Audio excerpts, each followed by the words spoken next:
আসসালামু আলাইকুম। আমরা প্রত্যেকেই কোনো না কোনো জায়গায় কাজ করি। কেউ নিজের কাজ করি, কেউ মালিকের কাজ করি। অতএব প্রতিটা মানুষই তার রিজিকের সন্ধানে বিভিন্ন জায়গায় কাজ করা হয়। কিন্তু আমরা একটা জিনিস মনে তেমন গুরুত্ব দেই না।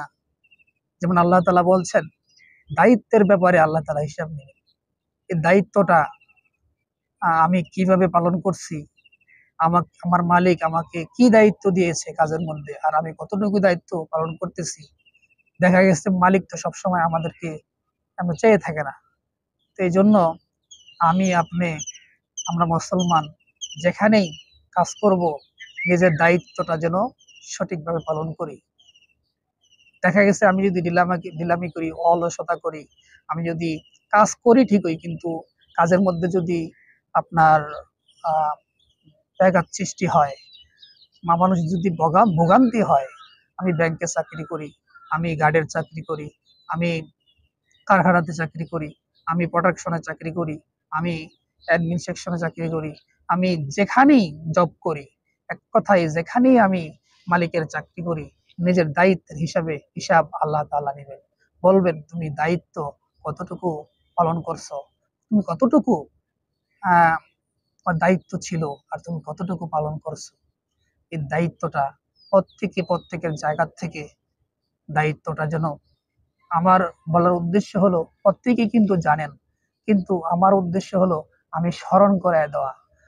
আমি নিজেও যাতে দায়িত্বের অবহেলা না করি, এবং সব সময় যেন আহ, আমার থেকে কোম্পানি এবং আমার থেকে আমার মালিক যেটা প্রাপ্য, সেটা যেন আমি 100% দিতে পারি। এটা আমার চেষ্টা থাকতে হবে, এটা মন মানসিকতা থাকতে হবে, এবং আল্লাহ তাআলার ভয় থাকতে হবে। এই যে আমি যদি মালিকের কাছ থেকে যে মুনাফা নিচ্ছি, এর মধ্যে যেন কোম্পানি কাল কিয়ামতের ময়দানে, বা আমার মালিক কাল কিয়ামতের ময়দানে আমার উপরে নালিশ না দিতে পারে। আমি যেন দায়িত্বের ব্যাপারে অবহেলা না করি।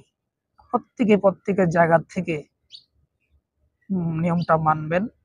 তো আমার কথাগুলো বলার উদ্দেশ্য হলো, এই কথাগুলো সচরাচর বলা হয় না, নিজেদের মধ্যেও সবসময় অ্যাক্টিভ থাকে না, কিন্তু বলার উদ্দেশ্য স্মরণ করায় দেওয়া। আপনারা সকলেই কম বেশি জানেন এই বিষয়ে, যেহেতু মুসলমান, এখন ইউটিউব সোশ্যাল মিডিয়ার যুগ। তো আশা করি বুঝতে পারছেন। তো আপনারা লাইক, কমেন্ট, শেয়ার করে যাবেন যদি আপনার ভিডিওটা ভালো লাগে থাকে। আসসালামু আলাইকুম ওয়া রাহমাতুল্লাহি ওয়া বারাকাতুহু।